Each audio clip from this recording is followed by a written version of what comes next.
mempresentasikan makalah dengan judul Hukum Islam dan Kontribusi Umat Islam Indonesia. Yang materi pertama itu sumber hukum Islam. Sumber hukum Islam itu secara lebih teknisnya terbagi menjadi 3. Yang pertama ada Al-Quran, yang kedua Sunnah dan Hadis Rasul, dan yang ketiga ijtihad. Nah, yang pertama Al-Quran sebagai sumber hukum utama. Al-Quran merupakan mukjizat yang terbesar diberikan Allah Subhanahu Wa Taala terhadap Rasulullah SAW, dan membacanya merupakan ibadah. Dalam Al-Quran juga disebut ada beberapa nama lain Al-Quran seperti Al-Kitab, Al-Syifa yang artinya obat, Al-Huda petunjuk, Al-Furqan pembeda, dan Al-Mau'izah nasihat. Artinya Al-Quran adalah kitab yang berisikan petunjuk Allah Subhanahu Wa Taala untuk menjelaskan berbagai hal yang berkaitan dengan kehidupan hambanya, membedakan antara hak dan batil, serta menjadi peringatan, obat, dan rahmat bagi orang-orang yang beriman, sebagaimana yang telah diwahyukan oleh Allah Subhanahu Wa Taala dalam Quran surat Al-Isra ayat 82, yang artinya, dan kami turunkan dari Al-Quran suatu yang menjadi penawar dan rahmat bagi orang-orang yang beriman, dan Al-Quran itu tidaklah menambah kepada orang-orang yang lazim serta kerugian. Nah, Al-Quran adalah sumber hukum utama dan pertama dalam Islam, karena setiap muslim wajib berpegang teguh kepada isi dan kandungan Al-Quran dan menempatkan Al-Quran sebagai rujukan utama dan pertama dalam menerapkan suatu hukum. Allah Subhanahu Wa Taala berfirman, barang siapa yang tidak memutuskan menurut apa yang diturunkan Allah, maka mereka itu adalah orang-orang yang kafir. Quran surat Al-Maidah ayat 44. Yang kedua, Al-Hadis sebagai sumber hukum kedua. Al-Hadis atau As-Sunnah menurut istilah yang dirumuskan oleh ulama hadis adalah segala sesuatu yang diambil dari Nabi Muhammad SAW, baik berupa perkataan, perbuatan maupun takrif, ketentuan, pengajaran, sifat, kelakuan, dan perjalanan hidup baik yang terjadi sebelum masa kenabian atau sesudahnya. Nah, berdasarkan penelitian tersebut, hadis terbagi menjadi 4. Yang pertama hadis qauliyah, yaitu seluruh hadis yang bersumber dari perkataan Nabi Muhammad SAW, baik dari bentuk perintah, larangan, anjuran, atau nasihat, dan lain-lain. Yang kedua hadis fi'liyah, yaitu seluruh hadis yang bersumber dari perilaku atau perbuatan yang dilakukan oleh Nabi Muhammad SAW agar dicontohkan oleh umatnya dan diteladani. Yang ketiga hadis takriyah, yaitu hadis yang berbentuk ketetapan atau persetujuan Nabi Muhammad SAW terhadap suatu perkara yang dilakukan sahabat atau umatnya. Yang terakhir hadis hamiyah. Hadis hamiyah ini hadis Nabi Muhammad SAW yang masih berbentuk harapan. Menurut ahli hadis, bentuk hadis seperti ini sangat sedikit, bahkan ada yang mengatakan tidak ada. Oke, lanjut ke al-ijtihad sebagai sumber hukum pelengkap. Menurut bahasa, ijtihad ini artinya bersungguh-sungguh. Kalau menurut istilah, ijtihad ini adalah bersungguh-sungguh menggunakan akal pikiran untuk merumuskan dan menetapkan hukum suatu perkara yang tidak ditemukan kepastiannya dalam Al-Quran maupun hadis. Bentuk-bentuk ijtihad. Yang pertama, ijma. Menggunakan bahasa ijma berarti menghimpun, mengumpulkan, dan menyatukan pendapat. Yang kedua, qiyas, berarti mengukur sesuatu dengan contoh yang lain. Yang ketiga, istishad, berarti menganggap atau mengambil yang terbaik dari suatu hal. Yang keempat, masalihul mursalah. Maslahatul mursal. Maslahatul mursal. Maslahatul mursal. Maslahatul mursal. Yang berarti pertimbangan untuk mengambil kebaikan. Ya. Yang terakhir istishab. Istishab. Asar azra terakhir. Lanjutkan kesimpulan. Kontribusinya apa? Oke, kontribusi umat Islam. Satu, undang-undang perkawinan, 74. undang-undang peradilan agama, undang-undang penyelenggaraan ibadah haji, undang-undang pengelolaan zakat, undang-undang otonomi khusus Nanggroe Aceh, serta contoh seperti Undang-Undang Nomor 10 Tahun 1998 tentang perbankan yang mengakui keberadaan bank syariah, Undang-Undang Nomor 3 Tahun 2006 tentang peradilan agama, Undang-Undang Nomor 21 Tahun 2008 tentang perbankan syariah, dan lain-lain. Siapa yang bertanya? Wahyu ada? Belum? Boleh duduk aja, tidak apa-apa. Hafiz, ada pertanyaan? Pertanyaannya, jelas kalau kita kata kunci. Pertama, hukum kedua hakim, ketiga hukuman. Pertanyaan Bapak, apa itu hukum? Penetapan. Sekali lagi, hukum adalah Peraturan. aturan kata kuncinya. Hakim apa tuh? Mana dia Pak? Pengatur. Sekali lagi. Pengatur. Nah, sekali lagi. Penegak, Pak. Penegak Penegak hukum. PH betul. Aturan penegak hukum atau penegak hukum? Aturan hukuman? Sanksi. Sekali. Sanksi. Begitu hakim ditegakkan hukum, saudara Wahid terbukti melanggar pasal sekian pasal sekian dengan merugikan ini, maka dijatuhkan penjara 15 tahun, duit 150 juta. Yang masuk penjara hakim atau si terdakwa? Terdakwa. Itu namanya hukuman. Kalau itu hukuman adalah Hukuman itu. hukuman adalah hukuman adalah Ketetapan. sikit lagi. Ini aturan, ini yang menegakkan aturan. Ini hukuman. Hasil. Sikit lagi. Kalau bahasa hukum apa namanya? Hukum aturan. Ini penegak hukum. Ini P Penjara. bukan PMP. P sikit lagi. P Pelaku. sikit lagi. Pelaku. Pelaksana hukum. Kan dia yang masuk penjara, bukan hakim. Betul? Makanya tarikul qadah itu, tarikul qadah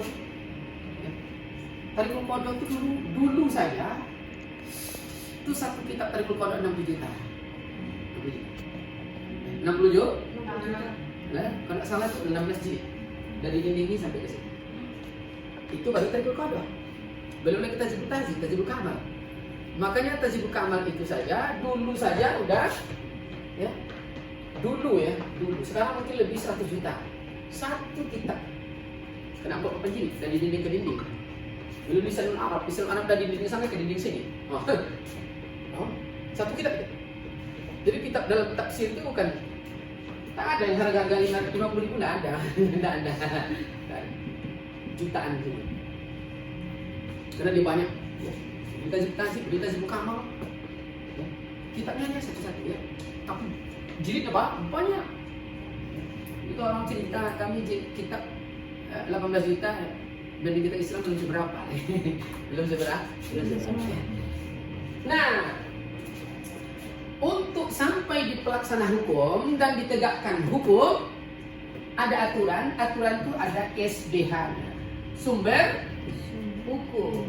Kita bicara Islam, maka sumber hukum Islam itu ada 18. 18, kita bahas 3. 18, terbesar ada 4. Al-Quran, Al-Hadis, Maslahatul Musalah, Istisab, Lisan, Sarul Azaim, sampai Terang Azraim. 18. Mbak ya? 8? Ini terbesar 4. As-Sarul Azraim contohlah perusahaan-perusahaan besar semuanya pakai itu. Ya. Contoh, demi menyelamatkan yang besar, yang kecil wajib dihancurkan. Itu hukum Islam. Pamannya Wahyu bawa kita jalan, ada 60 orang satu bus. Lalu dijalani, jalan tikungan seperti ini. Ini ada tikungan.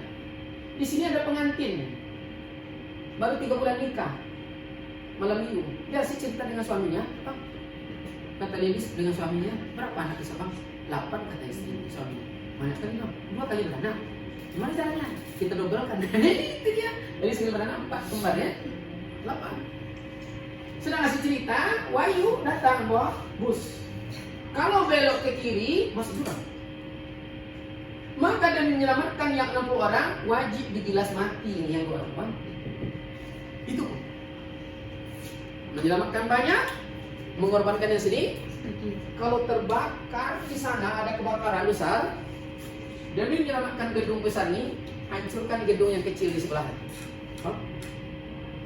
Maka demi menyelamatkan karyawan yang banyak, ada 150 orang, 1 orang buat owner kerja. Tidak benar.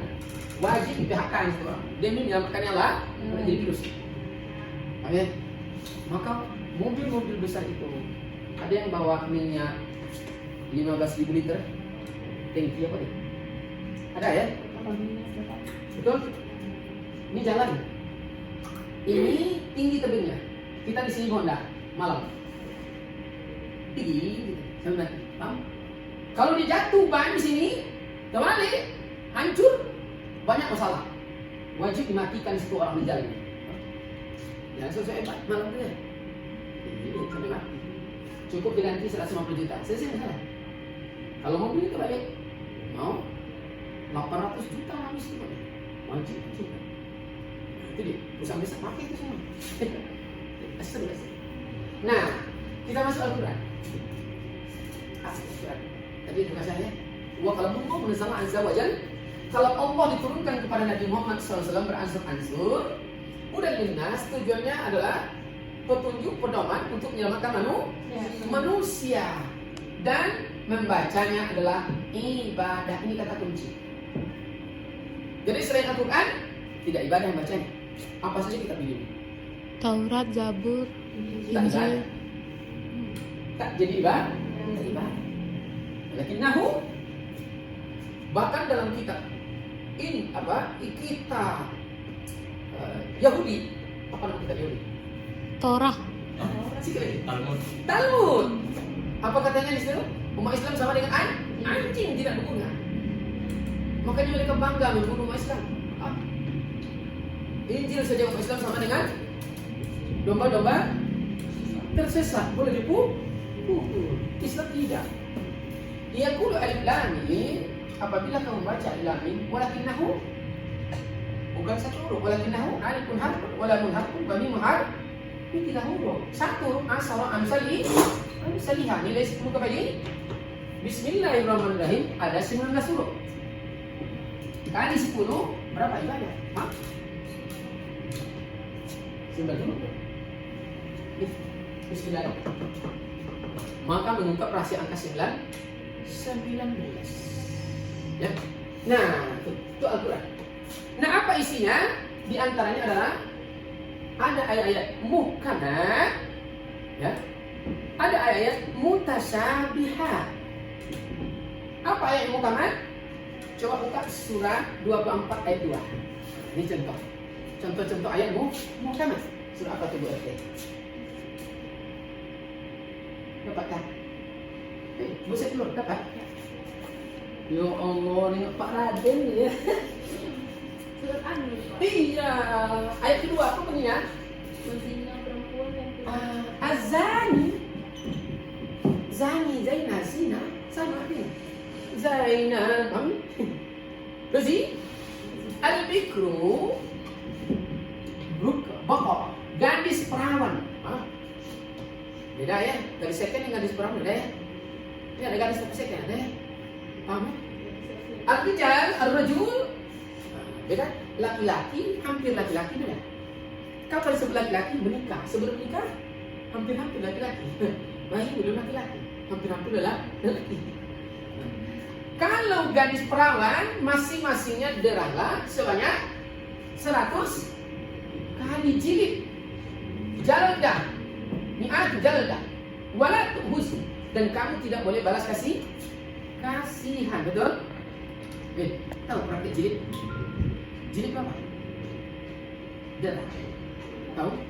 Ini ada tiang, 2 tiang, ada tali di sini. Lalu di sini ada orang. Ini tangannya, ikat tangan sini. Hah? Bukan disalib, cambuk. Ya. Maka seorang hakim saja di zaman Umar bin Khattab, hakim itu gajinya udah 800 juta di zaman Umar. Dibahas dalam kitab Tarikhul Qadar. Bayangkan, mahal gajinya hakim, mahal. Dan dia tidak boleh satu rumah dengan rakyat. Apa tujuan Rasulullah? Ar-rasi wal murtasi, agar dia tidak bisa disuap. Dia tidak boleh menerima suap dan memberi suap. Maka gajinya mahal. Hakim kita berapa gaji dijual? Ada sampai 800 juta? Enggak nyampe. Makanya mengambil cari makan di tempat lain, menerima suap. Ketua MK jadi dipecat. Itu tidak. Ya, maka hakim itu rumahnya tidak boleh sama dengan rumah rakyat. Di zaman Umar, nama Rasul kasih lagi. Ambil itu, 800 juta itu apa lagi duit? Makanya tidak mampu disogok. Ambil, ya. Nah, lalu ada tali terbuat dari besi sebesar ini minimal, besar tadi ini, apa ini? Tuh, kayak tali kopling. Mata itu tuh, maka laki-laki tidak boleh pakai baju. Dipukul berapa? 100 kali oleh Al-Ghazali.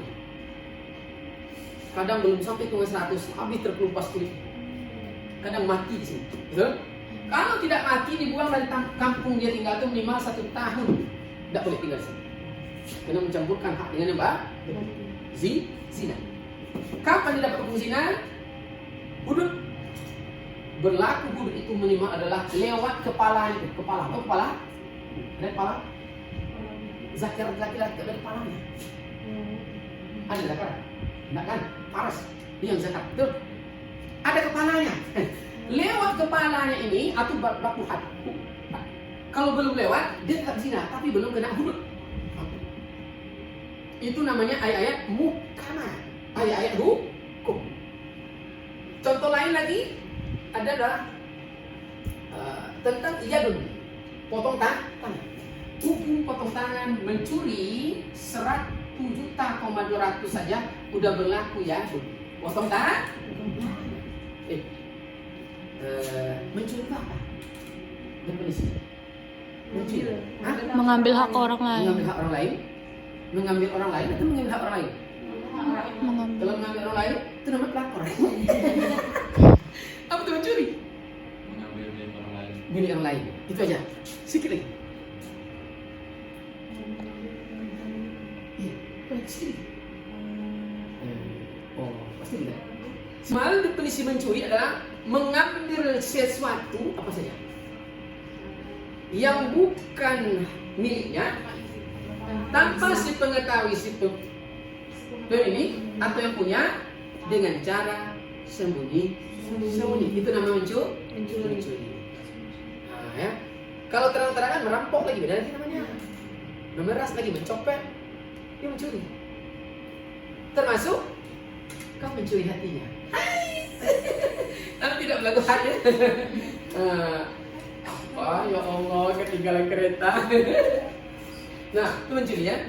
Nah, jadi mencuri uang seukuran 1.200.000 berlaku yadun, potong tangan kiri dulu. Ada meja besi, ada kayak kalau bapak dulu kerja percetakan, dipotong, tuh putus. Masih mencuri besok, potong lagi tangan kaki kiri, potong. Masih mencuri, curi lagi. Jadi di Mekah itu kalau Anda mencuri berlaku potong tangan. Itu namanya ayat emo. Maka Umar presiden pertama dunia Islam, khalifah pertama, 2 tahun jadi khalifah, 1 kasus tidak ada yang masuk. Nah, sehingga Islam berjaya sampai 700 tahun kemarin ya. Kalau di Indonesia 1 hari berapa kasus? Hah? Hukum positif tidak ada di Indonesia dalam kajian ini. Menyerupai yang ada hukum positif hanya dalam Islam. Hukum jarah. Hari ini di Indonesia mencuri dia 100 juta, besok 100 miliar mencuri, betul? Maka apabila penegak hukum itu tidak melaksanakan hukum positif, maka hukum di negara itu persis dalam pandangan filsafat persis seperti sarang laba-laba. Tahu sarang laba-laba? Tahu apa sarang laba-laba?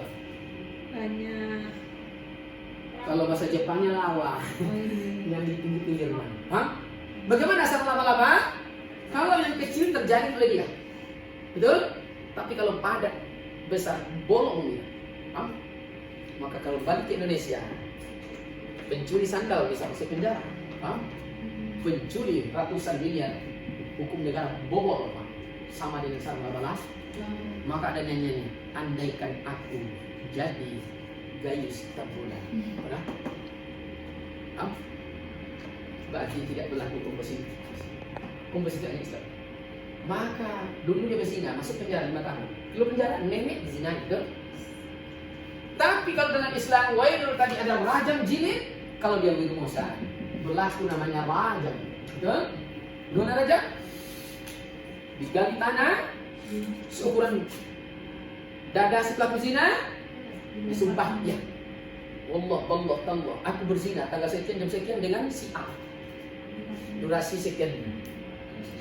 Dipadati dan siapapun yang menyaksikan penguburan separuh badan ini, ya, wajib melempar dengan batu yang sanggup menggenggam. Kapan berhenti melempar? Amir berkata, innalillahi wa inna ilaihi raji'un. Itulah komposisi. Gimana? Hah? Bukan begini. Itu nggak lempar gitu. Lempar. Kalau ada 100 orang bagi 100 lobar, 100 mati. Inilah komposisi. Hukum J. Maka 2 tahun tak ada kasus. Kita sehari aja kasus narkoba tanggung sekian. Belum berzina gitu. Yang lucunya apa? Nenek dizinai. Nenek dizinai. Kacau negara. Ya. Ini namanya ayat-ayat muhkamat. Isi Al-Qur'an ada ayat mutasyabihat. Contoh. Yadullah fawqa aydihim. Tangan Allah di atas tangan manusia. Gimana artinya? Nah, ayat-ayat mutasyabihat itu adalah ayat-ayat perlu takwil. Maka kita belajar namanya hermeneutik, betul? Perlu takwil. Bukan diartikan pantas kita berdoa begini. Kenapa? Karena tangan Allah di atas, tangan manusia di bawah. Tidak. Arti yadullah fawqa aydihim, kekuasaan Allah jauh meliputi daripada kekuasaan tangan manusia. Ini kalau kita buat contoh. Orang nomor 1 di Indonesia, Bapak Presiden Jokowi, tanda tangannya berlaku untuk negara NKRI. Di luar NKRI wajib persetujuan dulu, betul? Tapi kekuasaan Allah meliputi sekalian Allah. Ini namanya ayat-ayat perlu takwil. Sumastawa 'alal 'arsy. Allah duduk bersemayam di atas arsy. Bukan duduk bertengger. Kekuasaannya melebihi kekuasaan manusia. Itu namanya mutasyabihat. Lalu Al-Quran itu isinya adalah kisah. Apa kemarin beda? Kisah dengan sejarah. Apa beda? Apa beda kisah dengan sejarah? Ada legenda? Ada mitos? Kalau kisah? Apa beda legenda, mitos, cerita, dan dongeng? Apa bedanya? Apa kisah? Kisah kasih berbaris di dinding peristiwa masa lampau. Lalu cerita ulang. Apa? Indosiar itu cerdas. Dia buat dalam kisah, betul? Kisah-kisah suara kisah-kisah suara kisahnya tak, betul? Apa kisah? Pak Rektor. Kalau sejarah, Beda? Sejarah beda? sejarah peristiwa masa lalu Ya. yang tercatat dan diketahui ada kebenarannya. Gitu. Iya, sedikit lagi. Kalau kisah? Kalau kisah kejadian masa lampau yang belum tentu kebenarannya. Betul. Al-Quran kisah, bukan sejarah. Hah? Kenapa Al-Quran pakai kisah? Mana lebih hebat? Al-Quran dengan yang lain di dunia ini kita? Al-Quran. Lalu kenapa diragukan. Lalu itu kisah adalah peristiwa yang benar-benar terjadi di masa lalu. Kalau dipelajari manusia menjadi apa? Pelajaran Doman. dan mempunyai banyak hikmah di dalam itulah kisah. Oh, ada hikmah. Ada hikmahnya untuk pelajaran saja. Paham? Kisah Nabi Ibrahim, kisah Nabi Sulaiman, kisah Nabi Daud, kisah Nabi, semuanya kisah. Beda dengan sejarah. Indonesia punya sejarah masih silam? Punya. Ada hikmah? Belum tentu. Beda. Kisah itu lebih luas dan lebih tajam maknanya. Ada hikmah di dalam. Nah, ini. Maka Al-Quran dibuat kisah. Maka ada dalam Quran surat Al-Qasas. Surat tentang kisah-kisah. Terbalik ya Bayu ya. Terbalik. Kalau Nanti udah coba ya. Bisa. Pak, kalau sejarah itu bisa dirubah, Pak. Maksudnya Sejarah nggak bisa dirubah. Ini peristiwa masa lalu. Mana bisa dirubah? kalau misalnya semalam saya kan nonton itu kan, Pak. Boleh nih, Pak. Boleh. Nonton podcast kan, Pak. Iya. Podcastnya Dr. Richard sama ada itu salah satu Ini ya. ya Elia itu Nasrani dia, Pak. Ya. Nah, jadi dia mengambil sudut pandang tentang ya perangnya Palestina sama Israel itu dari sudut pandangnya Injil, Pak. Ya, tentang sejarahnya Israel sama Palestina ini. Jadi kalau dari sejarah orang itu apakah sejarah kan beda kali sama di kita Islam kan, Pak? Itu sejarahnya bisa dirubah. Makanya ada namanya hermeneutik. Iya. Apa hermeneutik? Penaksiran. Lalu secara umum namanya penaksiran suka-suka. Ada tafsir al-muqarrin, ada tafsir tahlili, ada tafsir ijmali. Tafsir tahlili saja, tafsir bil maksud, tafsir bil ra'yi, tafsir falsafi, tafsir sufi, tafsir bil ilmi, tafsir adabi wa ijtimai, lengkap. Hermeneutik hanyalah penaksiran Alkitab, satu persepsi masing-masing. Maka Injil tidak akan pernah dihafal luar kepala oleh setiap orang. Tak satu lembar tidak bisa dilihat. Kenapa? Karena dia menafsirkan suka-suka. Kalian tengok dialog amat Didet 1000 pastor, siapa yang hafal? Satu kitab tidak ada. Al-Quran anak TK hafal Al-Quran 30, betul? Betul? Apa dia tafsir? Karena tidak dibuat tafsir suka-suka. Maka penafsiran menurut presiden boleh. Salah tidak, namanya hermeneutik, penafsiran suka-suka. Kalau Al-Quran tafsir tahlili bagaimana? Tafsir bil maksud, penafsiran ayatnya. Bil ra'yi, penafsiran mutasyabihat, penafsiran falsafi, tinggal filsafat, beda lagi. Jadi tapi punya aturan dalam tafsir. Maka ada namanya tafsir bil riwayah, ada tafsir bil dirayah, ada tafsir tahlil. Jadi penafsiran itu ada kaidah-kaidah. Maka ini contoh. Wala taqrabu hadhihi sajarah fatakuna nafsan. Ada kalimat hadza. Makna hadza dekat. Betul? Dan dekat. Apa tafsir yang lahir dari situ? Berarti Iblis laknatullah, Adam alaihissalam dan Siti Hawa satu tempat di dalam surga. Dalam redaksi lainnya, wala taqrabu hadhihi sajarah. Antilkum as-sajarah. Antilka bermakna itu. Ini artinya ini. Itu mempunyai arti dia telah terjauh. Bukankah aku telah melarang kamu berdua? Jangan dekat pohon itu. Pada saat dia berkata, jangan dekat pohon ini, berarti dia berdekatan dengan pohon. Pada saat dia berucap, wala taqrabu hadza antilka as-sajarah. Bukankah aku telah melarang? Jangan dekat-dekat pohon itu. Kalimat itu dia menunjukkan telah arti jauh. Paham? Ini namanya tafsir bil ilmi. Beda lagi. Ilmu pengetahuan. Maka lebih luas cakupannya. Nah itu. Jadi sejarah tidak bisa dirubah. Kenapa peristiwa masalah lalu, tapi bisa direkayasa. Maka terjadilah pembohongan. Maka terjadilah perjanjian baru, perjanjian lama. Dalam aktifnya Imamat 7 ayat 11 dicontoh. Perjanjian lama. Apa dia? Ianya hewan berkuku belah, memang babi ada 8 haram atasnya. Injil di perjanjian baru berubah. Imamat 7 ayat 11. Ianya memang babi hutan ditambah hutan, maka babi ternak di dulu lantarnya. Hah? Bukan. Di rumah Bapak tuh Injil ada 13. Itu berbeda semua Pak isinya. Bapak punya. Injil lama penyimak Bapak punya. Ditangkap, semua punya. Hah? Sehingga kita tidak bisa dibodoh. Sekali jalan nanti Bapak ya.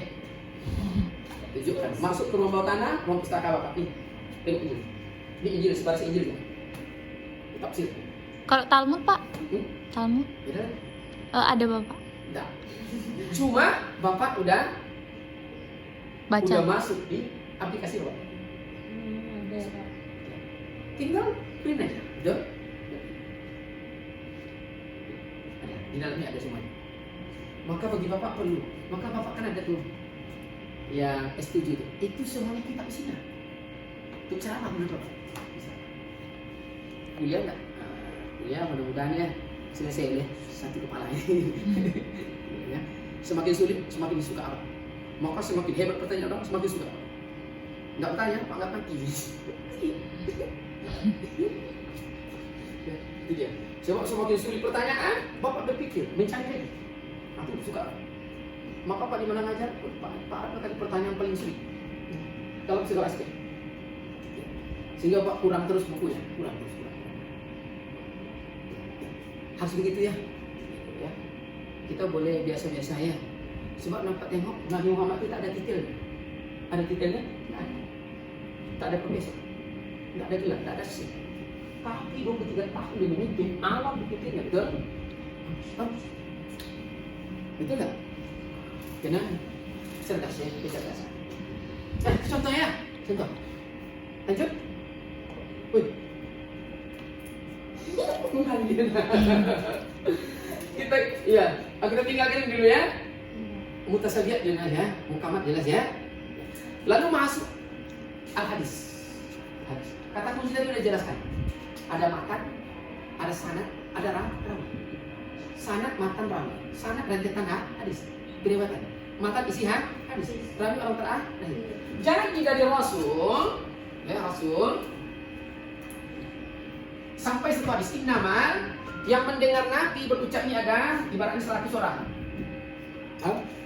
Yang masing-masing sampai lagi di dakwah ada sekian orang. Ini sekian orang, ini sekian orang, misalnya. Sampai tempoh hari orang terakhir mungkin mencapai 25.000 orang. Jadi begini. Gitu ya. Cara selama 25.000 orang. Orang terakhir namanya Rawi. Bapak skripsi Bapak itu dulu adalah analisis hadis tentang anjing. Tentang anjing. Tahrijul hadis. Kenapa tafsir? Satu tafsir. Tahrijul hadis halal. Anjing halal dimakan. Ilatnya kalau tidak jijik. Kenapa halal? Karena hadis tentang satu laswarikum, di mana rumah ada anjing atau gambar, malaikat tidak masuk ke dalamnya. Hadisnya tidak sampai kepada hadis sahih menurut dia. Hadis kedua berhubungan tentang jilatan. Suatu bejana yang apabila dijilat oleh anjing atau babi berlaku sama, dicuci dengan air bercampur tanah sebanyak 6 kali. Yang ketujuh dengan air yang suci, lagi mensucikan, barulah dia kembali disebut suci. Itu namanya sama. Hadisnya juga tidak sampai ke atas hadis sahih. Lalu yang ketiga didukung oleh pemikirannya adalah peristiwa pezina, pelacur. Dalam Islam pelacur namanya. Jadi Islam tidak melarang orang pelacur silakan. Cuma di rumahnya tulis rumah pelacur. PRT-nya masih. PRT masih pula. Begitu cerdasnya Nabi. Tidak dilarang. Sekarang enggak, berubah, bekerja. Maka dia dilegalkan dengan sinonim yang berbeda. Paham? Nah, begitulah. Menciumkan itu pemikiran orientalis, ya. Lalu apa? Dia bawa air satu. Di Sahara itu air sangat mahal, betul? Sampai pada saat haus yang bersangatan, dia berjalan bertatah-tatih, letih, jumpa seekor anjing yang lagi sakarat. Pada saya minum, insya Allah aman. Tapi kalau dikasih ke anjing, anjing itu hidup, tapi dia yang mati. Tapi dengan hidayah Allah, dia rela mengasih minuman kepada seekor anjing. Berdiri anjing, berlari, dia mati. Gara-gara anjing dia masuk surga. Itu kena menolong anjing. Kan menguat pemikiran dia. Lalu apa lagi? Diambil peristiwa Ashabul Kahfi. Apa Ashabul Kahfi? 7 pemuda. 6 orang di dalam gua, yang ke-7 anjingnya selamat masuk surga. Ada yang menyebut 7 orang, yang ke-8 anjingnya masuk surga. Gara-gara anjing masuk surga. Begitu Bapak tahrik hadis yang 2 ini, ternyata ada 16.000 orang periwayatannya. 16.000 orang. 1 tahun 2 bulan Bapak mentahrik hadis di rumah pustaka. Pak Tahzib. Nama kitabnya Tahzibul Kamal. Tahzibul Tahzib Pak bilang tuh dari dinding itu sampai ke dinding. Itu satu kitab. Isinya apa? Tahun lahir, tahun mati. Isinya itu cuma A berguru ke B, berguru ke C, tulis satu. A lahir namanya 1902, mati 1965. Berguru ke B, ibaratnya kan? Lahir tahun 1001,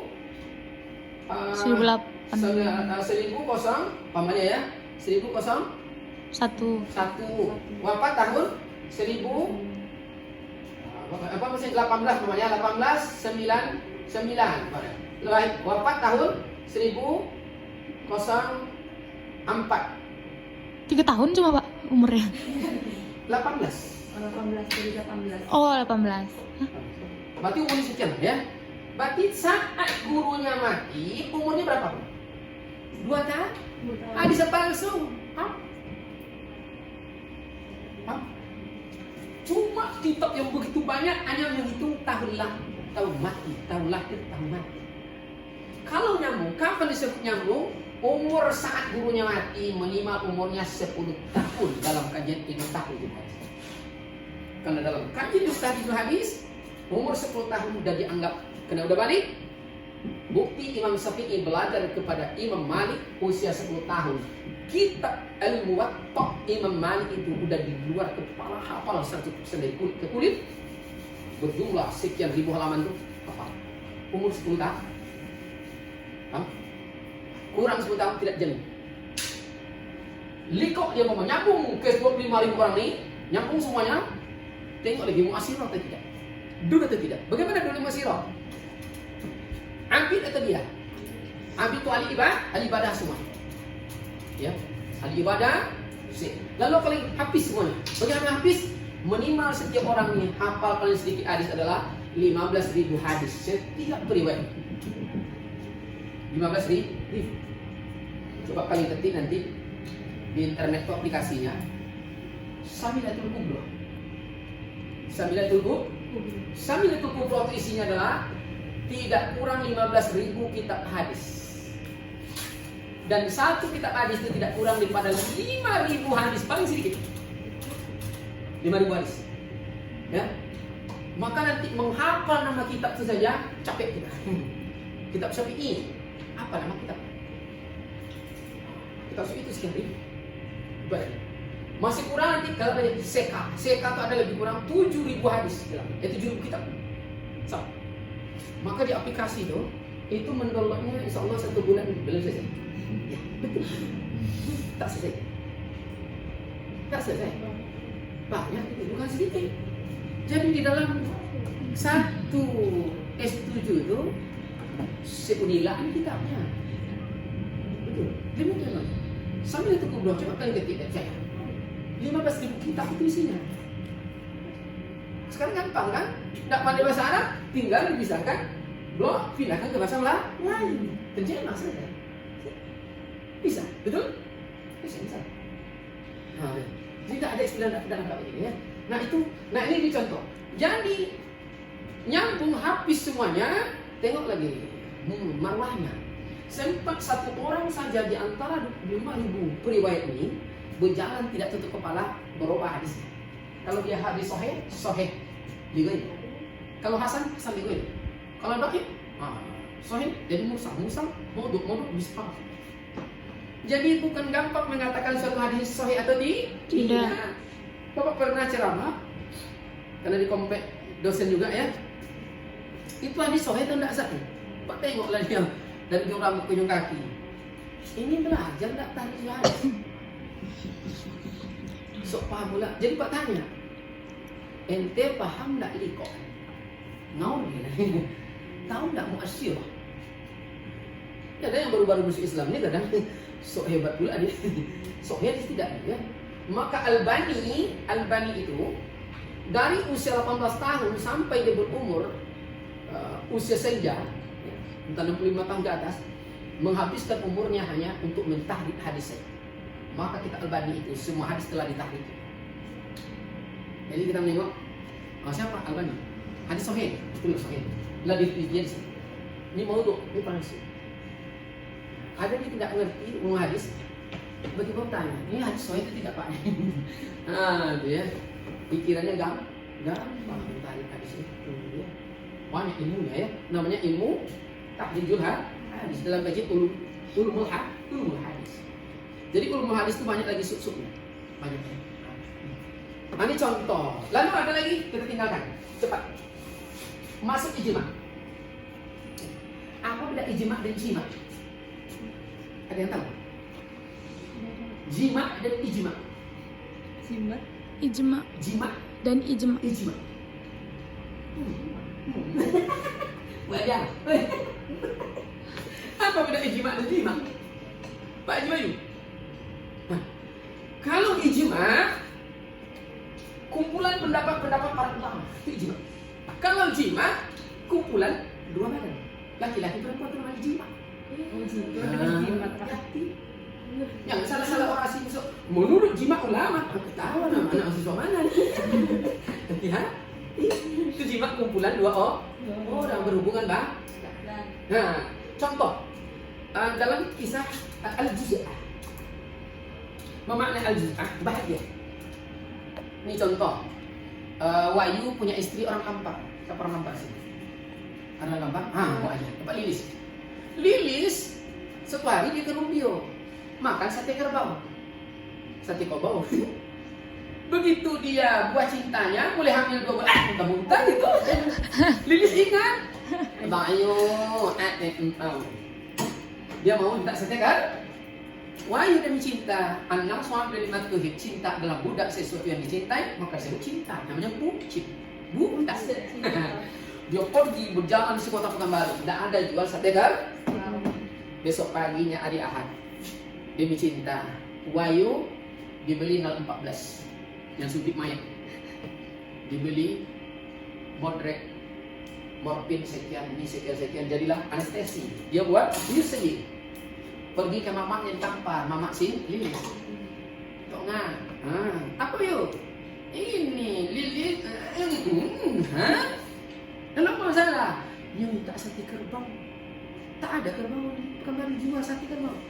Minta lah daging tongan ini 5 on ini lah untuk melepas hidangnya. Belum Idul Adha. Saya tak mau bantai. Tak dibantai kerbaunya tengah. Saya ada beli bios ini. Kita suntik paha kerbau, kita belah, kita ambil dagingnya 5 on. Jahit tadi. Itu namanya al-juz'ah. Bahagian di kulit. Itu namanya al-juz'ah. Ditengok dari Al-Quran, tidak ada berbicara tentang juz, bahagia. Tengok hadis tidak ada bicara tentang bahagia. Tengoklah pendapat-pendapat ulama. Ya, kita baca hari ini ada pertanyaan, gimana hukumnya? Bagian diambil waktu hidup, anggota. Ditengok Imam Malik, tengok sih tidak ada. Akhirnya dia berijtihad.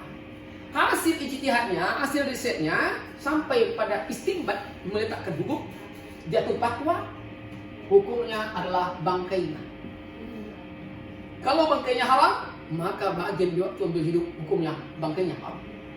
Kalau bangkainya tidak haram, maka bagian diambil waktu hidup tidak haram. Tengok lagi Imam Daud Az-Zahiri. Mereka tidak bertemu, mereka tidak sezaman, mereka tidak senegara. Kok konklusinya sama? Tengok lagi Imam An-Nisa, Imam Ahmad bin Hanbal, Imam Al-Maturidi, Imam semua hukumnya haram. Ini namanya ijma' ulama. Maka berlaku di seluruh dunia pendapat MUI bukan ijma' ulama. Maka tidak berlaku di seluruh dunia maka wanita hamil haram merokok itu tidak berlaku di Malaysia. Karena bukan ijma'. Itu namanya al-juz. Jadi kalau kerbau itu bangkainya haram, bagian diambil waktu hidup di kerbau, hukum bangkainya haram. Manusia bangkainya bukan haram tapi hadas, maka bagian diambil waktu hidup di manusia, hukum bangkainya tidak haram. Betul? Operasi mata, cangkok jantung, hati, ginjal, paru, tidak haram. Tidak haram. Kenapa dia manusia tidak haram? Saya salah, betul? Itu namanya ijma, ya, bukan jin. Ada pertanyaan? Ada Pak. Silakan. Pak, ini kan lagi rame suku Rohingya Aceh ya Pak. Iya.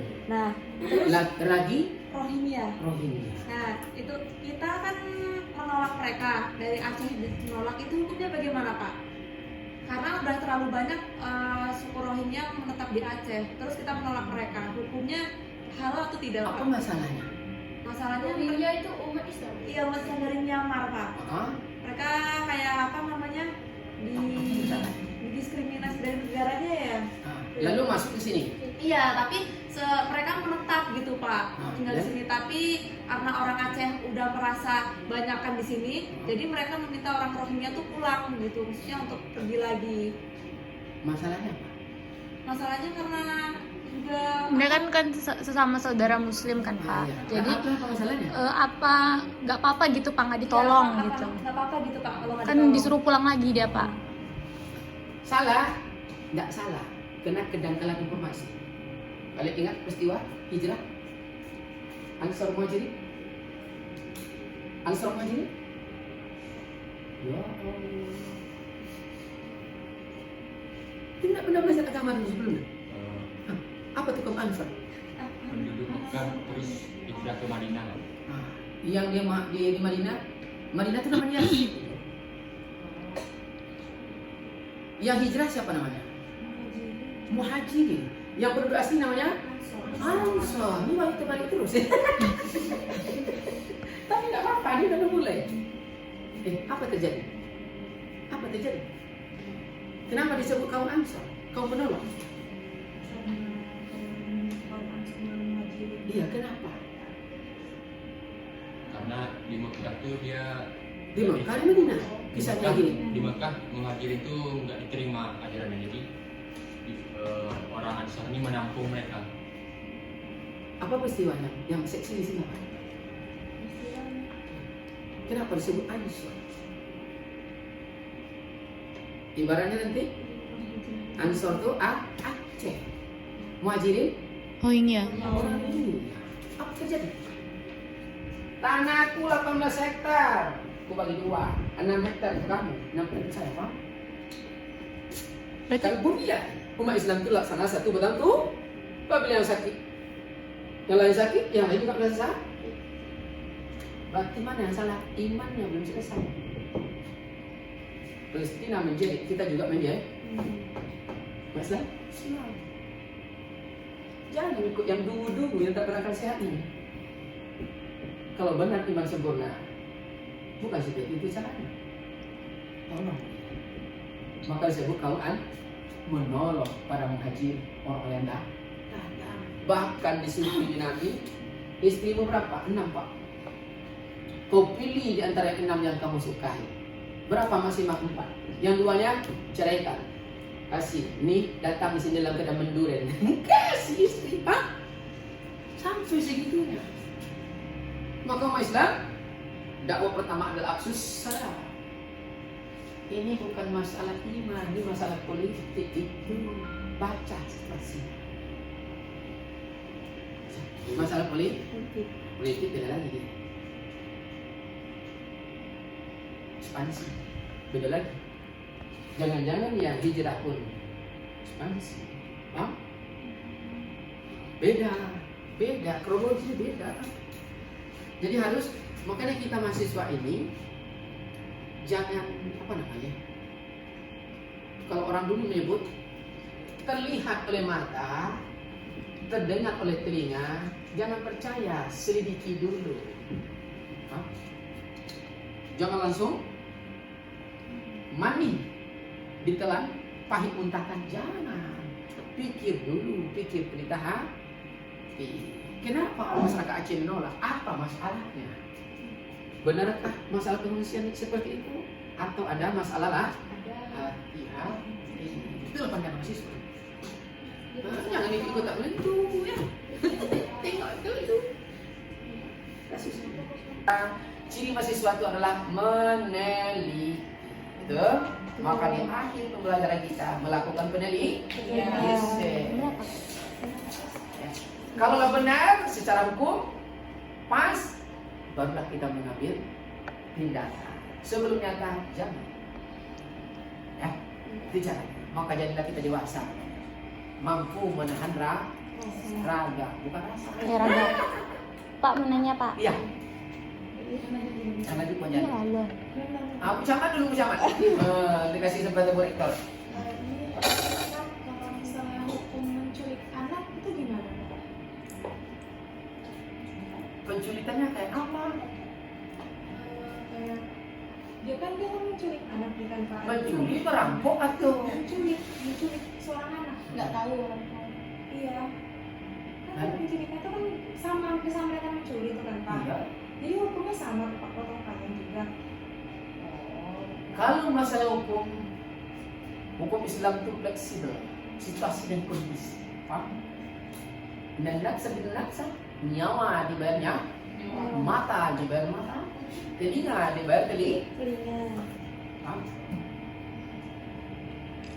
Menghilangkan jiwa, berarti kemarin ada namanya kulitul khamsah. Tidak memelihara halal darahnya. Begitu Islam itu menjaga, ya Allah. Berarti nyawa dibayar nyawa dalam 5 hak dasar sehingga Islam dengan filosofis itu dibawa Rasulullah menguasai dunia selama 700 tahun. Jadi itu kita yang tahu ya kronologinya. Kalau Nabi mencuri, sudah selesai. Itu pokoknya. Ya, Berarti kalau misalnya kan dibegal nih kakak, begal. Terus kalau kita melindungi diri dengan cara melukai mereka, kita wajib. Walaupun begalnya mati nggak apa-apa Pak? Iya. Maka dalam kajian hukum kita, ini rumah kita, masuk perampok, dia mau bunuh kita, halal darahnya, dia masuk ada kita, paham? Ini mohon maaf Bapak. Ada kasus kemarin seorang rektor diludahi, ruang dia, seret, selesai masalah. Ini rumah kita masuk dia, bunuh, selesai masalah. Kalau menjadi merokok, ayo kok. Kalau kita di luar melanggar hukum, menyamakan namanya wahid zulman. Harta wajib dilindungi. Tuh, kullatul khamsah. Itulah ham li. Ini dibuatnya 18. Rupanya kolaborasi punya kita di abad 12. Pendannya di 5. Wahidun isnani salasatun arba'atun khamsatun 5 kemarin hak dasar ya. Nah, apa tadi buatnya? Sebenarnya kayaknya melenceng sih Pak. Enggak apa-apa, kan enggak sampai pasal Pak Bina. Itu tentang itu Pak, Palestina sama Israel itu Pak. Lalu Sebenarnya Israel sama Palestina tuh kayak kan memperebutkan tanah kan Pak, memperebutkan wilayah Pak. Jadi sebenarnya tanah yang diperebutkan sekarang itu hak milik siapa Pak? Kayak kan kalau dari persepsi orang Yahudi itu tanah yang udah dijanjikan Tuhan katanya kan Pak. Terus katanya orang Palestina itu yang mengambilnya katanya. Terus ada juga saya nonton kemarin di di podcast, katanya orang Palestina dulu itu semua sudah habis dibantai, Pak. Ya, dia habis dibantai. Terus sekarang itu bukan Palestina yang dulu. Apa itu benar, Pak? Kan pendapat dia salah enggak. Jadi gimana itu, Pak? Subhanallazi asra, apa ya ini? Ya Allah. Terus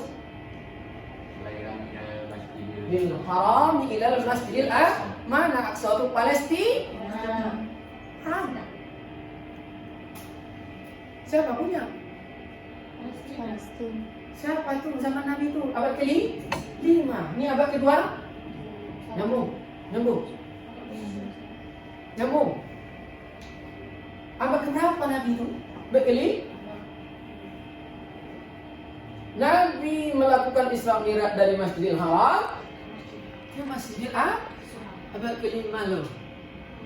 Ini abad ke-12 loh. Paham? Pahamnya pun enggak nih? Apa maksudnya? Lebih dulu Nabi Muhammad. Lebih dulu umat Islam yang punya tanah Palestina itu. Kapan dia runtuh? Abad ke-11 akhir ya? Di awal abad 2 yang bila banyak umat Islam bantai, tapi tetap tidak bisa direbut karena dalam Al-Quran ya Bani Israel tidak punya negara. Dan agama yang turunkan ke Bani Israel itu adalah turunan Bani Israel, itulah Nasrani. Apakah, ini kalau masuk ke kita ya, apakah umat Kristen di Indonesia keturunan Bani Israel?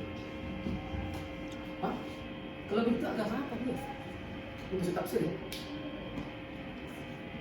Agama Nasrani hanya untuk keturunan Bani Israel, tapi dia tidak punya negara. Ini batas, ini pinggir laut ini Palestina. Masjidil Haram ila Masjidil baru Nabi Mi'raj setelah Muntah. Kalau tidak negara kita siapa yang punya? Maka aku bilang itu pendapat dia, namanya hermeneutik, tafsir suka. Tanpa sejarah, manusia tanpa sejarah dia akan tidak adil dan bijak. Kita wajib baca sejarah. Bahas sejarah. Apalagi sejarah Persia yang banyak menulis itu adalah orang-orang Nasrani. Engkau, kamu, dia dan saya, itu semuanya mereka tulis. Tuhan, semuanya mereka yang tulis. Umat Islam, dia paham tapi tak menulis. Itu dia.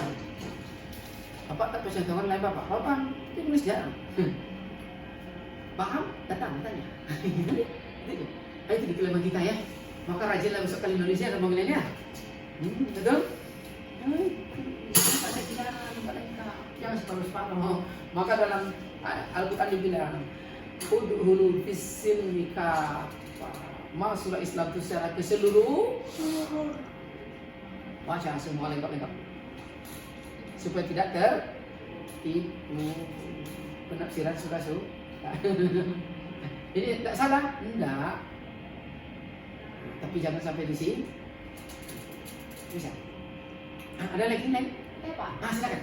Ini lebih ke zaman sekarang ya Pak. Boleh. Kan Israel bunuh Palestina kan ya Pak. Iya. Terus lagi rame nih di Twitter. Orang-orang Twitter tuh nyari semua sosial media tentara Israel, terus tuh dibully. Kalau dalam Islam kita ini boleh lah membuli dia karena dia udah membunuh saudara kita di Palestina, kita bully dia.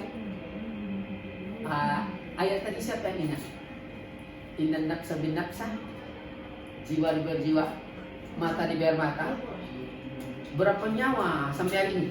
Kemarin terakhir 11.000 sekian. Belum yang luka, belum yang hancur. Kira-kira gimana sih pendapat?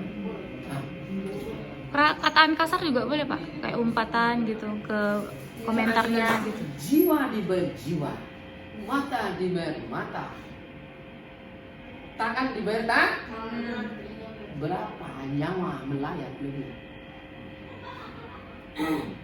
Makanya MUI berpendapat haram dan wajib memboikot produksi Israel. Dan 9 negara di dunia memutuskan kerjasama dengan Israel. Indonesia mengangguk. Paham? Kita tidak bilang pimpinan kita tidak berpemikiran ya, tapi tak sanggup. Kenapa? Karena masih cinta dunia besar. Betul? Itu kuncinya. Maka cinta dunia kulli khati'ah, kata saya. Terlalu mencintai dunia adalah sumber segala kejahatan. Hingga tidak mampu menegakkan kebenaran. Ya Allah. Kalau masuk Islam terjawab di kuliatul ham. Makanya kalau benar kuliatul ham bisa, Israel itu minyaknya dari negara ini, betul tidak? Aljazair. Cipta, putuskan, bangkrut, ini selesai misal. Ini satu sisi dulu. Nah, betul tak? Semuanya mereka peralatan-peralatan dari negara tapi kita belum sampai di tingkat kalbunia. Laksana satu batang tuh. Siapa yang pernah kakinya tersandung? Yang tersandung kaki pecah. Pecah, ibu jadi kaki. Yang sakit kaki atau seluruh tubuh. Rasulullah gambarkan Islam itu laksana satu batatu. Tapi kenyataannya belum kita bersatu. Kalau bersatu se-Indonesia ya Allah, se-dunia, tidak ada negara yang bisa. Tidak ada negara bisa melawan kita. Itu aja kelemahan kita. Masih berpirqah, berpuak-puak, berkotak-kotak. Maka filosofis Yahudi dia buat dengan firqah. Dia bisa politik ya. Lihat. Kalau baju kita umat Islam pesan